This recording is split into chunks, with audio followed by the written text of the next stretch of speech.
छाता भी नहीं लाए हम तो। हाँ, थोड़ी देर और बैठते हैं, अब और कर भी क्या सकते हैं। मध्य प्रदेश के छोटे से गांव देवगढ़ में सावन की मूसलाधार बारिश लगातार बरस रही थी। चारों ओर फैले हरे भरे खेत पानी से लबालब भरे हुए थे।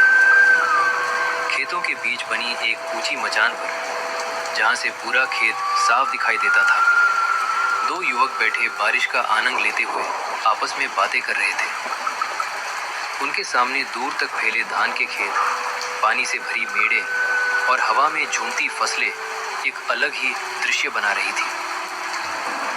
बारिश लगातार तेज होती जा रही थी। चारों तरफ घना अंधेरा छाया हुआ था और बीच बीच में चमकती बिजली पूरे माहौल को एक पल के लिए रोशन कर देती थी। तभी दूर से दो युवक बारिश में भीगते हुए धीरे धीरे उनकी ओर आते दिखाई दिए। उनके कपड़े पूरी तरह भीग चुके थे और वे तेज बारिश से बचने के लिए जल्दी जल्दी कदम बढ़ा रहे थे। कुछ ही देर में दोनों उनके पास आकर रुक गए। अरे ओ, तुम दोनों कहाँ जा रहे हो इतनी तेज बारिश में? अरे चाचा जी, हम तो आपके पास ही आ रहे थे।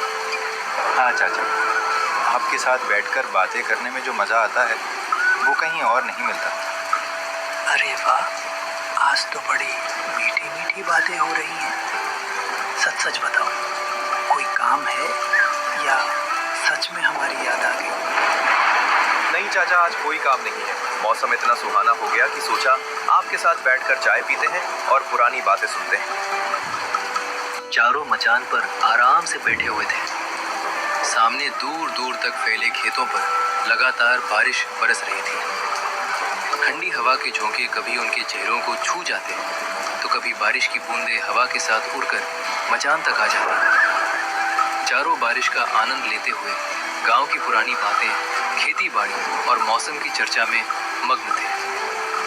बीच बीच में बिजली आसमान को चीरती और उसकी चमक कुछ पल के लिए पूरे खेत को उजाले में बदल देती।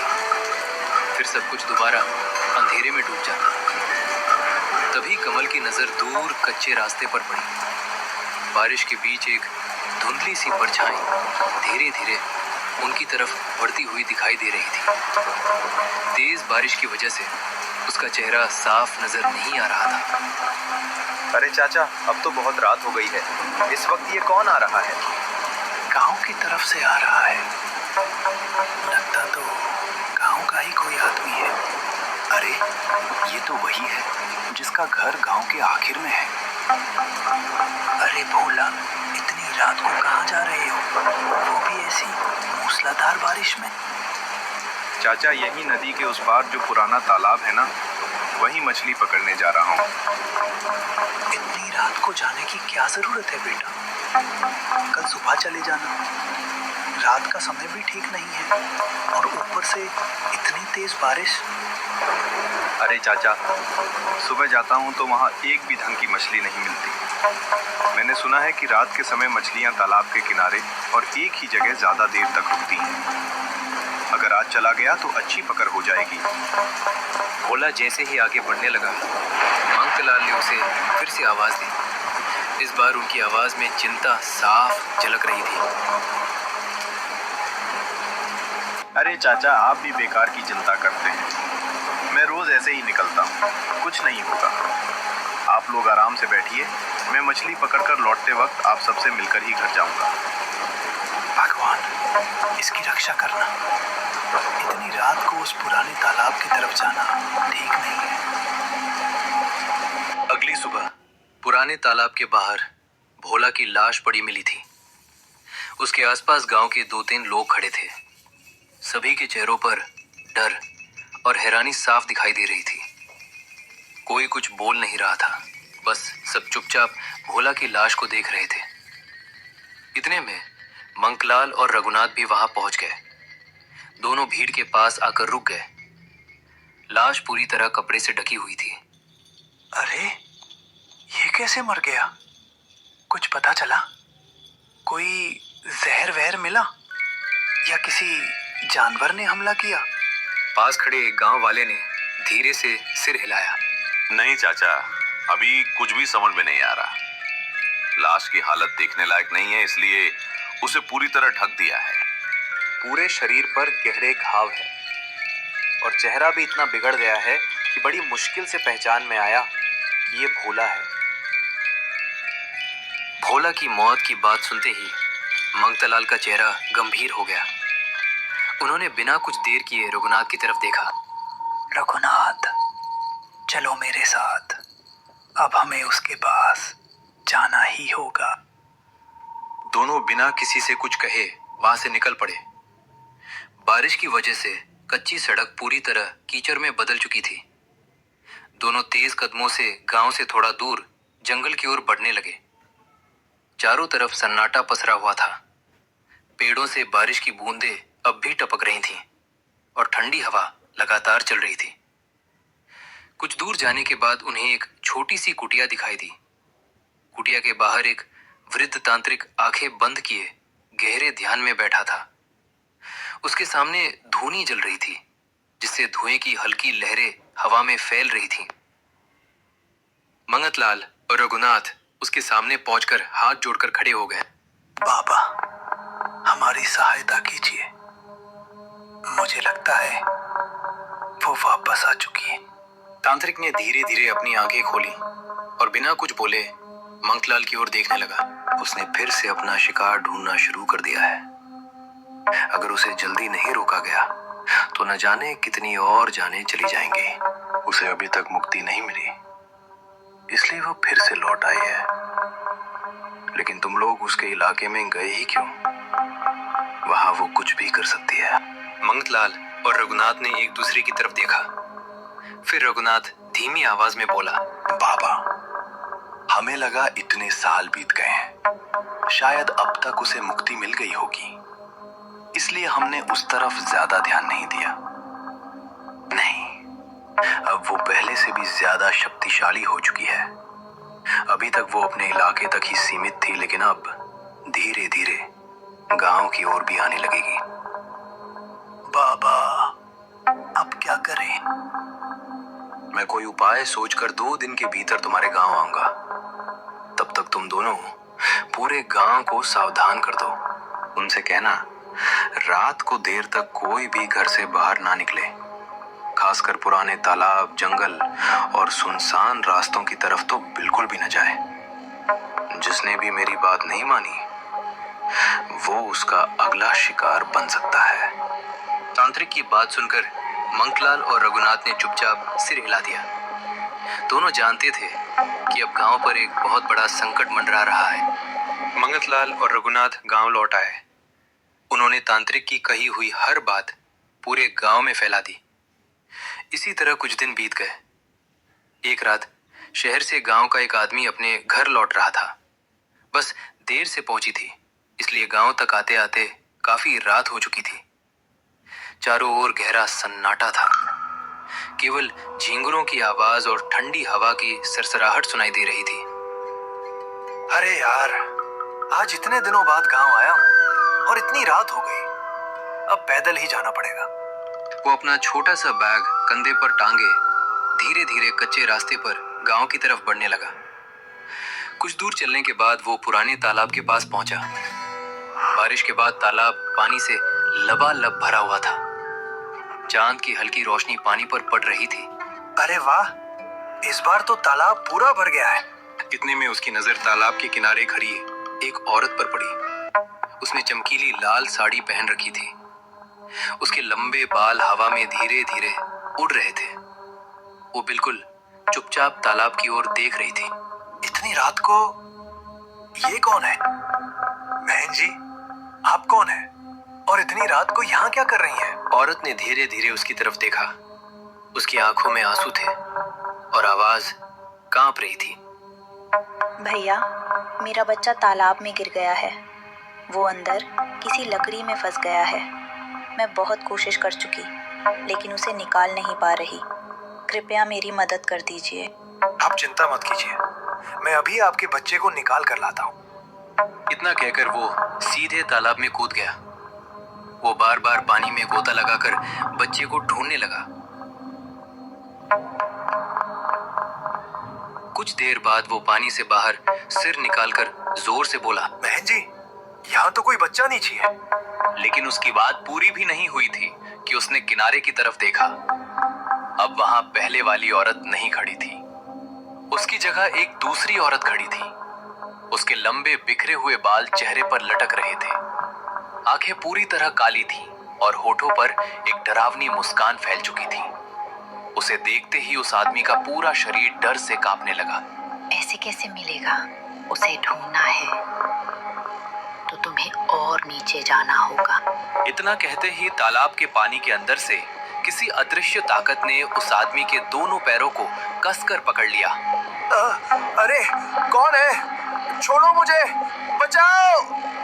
वो पूरी ताकत से बाहर निकलने की कोशिश करने लगा, लेकिन वो अदृश्य शक्ति उसे लगातार पानी के अंदर खींचती चली गई। कुछ ही पलों में उसकी चीखें तालाब के सन्नाटे में गूंजकर हमेशा के लिए खामोश हो गईं।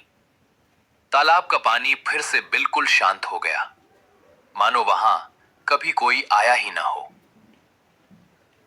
अगली सुबह एक बार फिर पुराने तालाब के बाहर लोगों की भीड़ लगी हुई थी। जमीन पर एक और लाश पड़ी थी। गांव वालों के चेहरों पर डर साफ दिखाई दे रहा था। अब पूरे गांव में दहशत फैल चुकी थी। कुछ ही देर में मंगतलाल, रघुनाथ, कमल और राजू भी वहां पहुंच गए।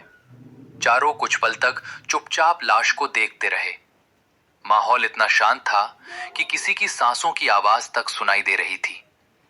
मंगतलाल ने गहरी सांस ली और उदास नजरों से तालाब की ओर देखते हुए कहा, पता नहीं इस गांव के और कितने लोग मरेंगे। जल्दी ही इसका कुछ करना पड़ेगा। कमल ने मंगतलाल की तरफ देखा। उसके मन में कई सवाल उमड़ रहे थे। चाचा, क्या आप जानते हैं वो कौन थी और उसे आज तक मुक्ति क्यों नहीं मिली? मंगतलाल कुछ पल तक चुप रहे। उन्होंने तालाब की ओर देखा, फिर धीरे धीरे कमल और राजू की तरफ मुड़े। उनके चेहरे से साफ लग रहा था कि अब वो एक ऐसा राज बताने वाले हैं जिसे उन्होंने कई सालों से अपने सीने में छिपा कर रखा था। कमल बेटा, ये बात आज की नहीं, बहुत साल पुरानी है। उस समय मैं और रघुनाथ भी तुम्हारी ही तरह जवान थे। हमारा गांव बहुत शांत था। लोग आपस में प्रेम से रहते थे और किसी तरह का कोई डर नहीं था। लेकिन एक दिन हमारे गांव में एक नई शिक्षिका आई। अभी कुछ ही दिन पहले उनकी स्कूल में नियुक्ति हुई थी। वो स्वभाव से बहुत ही सरल, दयालु और हंसमुख थी। गांव के हर व्यक्ति से आदर से बात करती थीं और बच्चों को भी अपने बच्चों की तरह प्यार करती थीं। देखते ही देखते पूरे गांव के लोग उनका सम्मान करने लगे। एक दिन छुट्टी के बाद वो अपने कुछ छात्रों के साथ पुराने तालाब पर गईं। बच्चे तालाब का सुंदर नजारा देख रहे थे। कोई पेड़ों के पास खेल रहा था तो कोई पानी में तैरती मछलियों को देख रहा था। उधर आसपास खेतों में गांव वाले अपने अपने काम में लगे हुए थे। लेकिन तभी अचानक एक बच्चे का पैर फिसल गया और वो सीधे तालाब के गहरे पानी में जा गिरा। बच्चा घबराकर हाथ पैर मारने लगा। बचाइए, बचाइए! ये देखकर शिक्षिका बिना एक पल की देर किए उसे बचाने के लिए तालाब में कूद गई। उन्होंने बच्चे तक पहुंचने की बहुत कोशिश की, लेकिन उन्हें तैरना नहीं आता था। कुछ ही पलों में वो खुद भी गहरे पानी में डूबने लगी।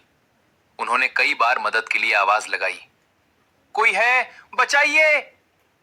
लेकिन उस समय खेतों में काम कर रहे किसी भी व्यक्ति तक उनकी आवाज नहीं पहुंच पाई और देखते ही देखते वो तालाब की गहराई में समा गई। उस दिन के बाद से सब कुछ बदल गया। मंगतलाल की आंखें नम हो गईं। उन्होंने तालाब की ओर देखते हुए धीमी आवाज में कहा, तभी से उसकी आत्मा इस तालाब में भटक रही है। उसके मन में बस एक ही बात बैठ गई कि जिस दिन उसे और उस मासूम बच्चे को बचाने की सबसे ज्यादा जरूरत थी, उस दिन गांव से कोई भी उनकी मदद के लिए नहीं आया। शायद इसी वजह से वो आज भी हर आने जाने वाले से बदला ले रही है। उसे लगता है कि पूरे गांव ने उसे मरने के लिए छोड़ दिया था। तभी दूर कच्चे रास्ते पर किसी के आने की आहट सुनाई दी। रघुनाथ ने नजर उठाकर देखा। मंगतलाल, देखो, लगता है बाबा आ गए। हाथ में कमंडल और दूसरी तरफ त्रिशूल लिए वही तांत्रिक धीरे धीरे उनकी ओर चला आ रहा था। उसके चेहरे पर जरा भी घबराहट नहीं थी, लेकिन उसकी आंखों से साफ लग रहा था कि वो आने वाले खतरे को अच्छी तरह समझ चुका है। मंगतलाल और रघुनाथ तुरंत उनके पास पहुंचे। बाबा, आपने आने में देर कर दी। एक और आदमी की जान चली गई। मुझे पता था अगर मैं समय पर नहीं पहुंचा तो वो फिर किसी का शिकार जरूर करेगी। आज रात अमावस्या है। यही वो समय है जब उसकी शक्ति सबसे अधिक होगी और यही एक मौका भी है उसे हमेशा के लिए मुक्त करने का।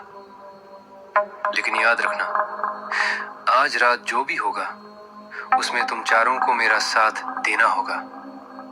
अगर तुम में से कोई भी डर कर पीछे हटा तो हम सबकी जान खतरे में पड़ जाएगी।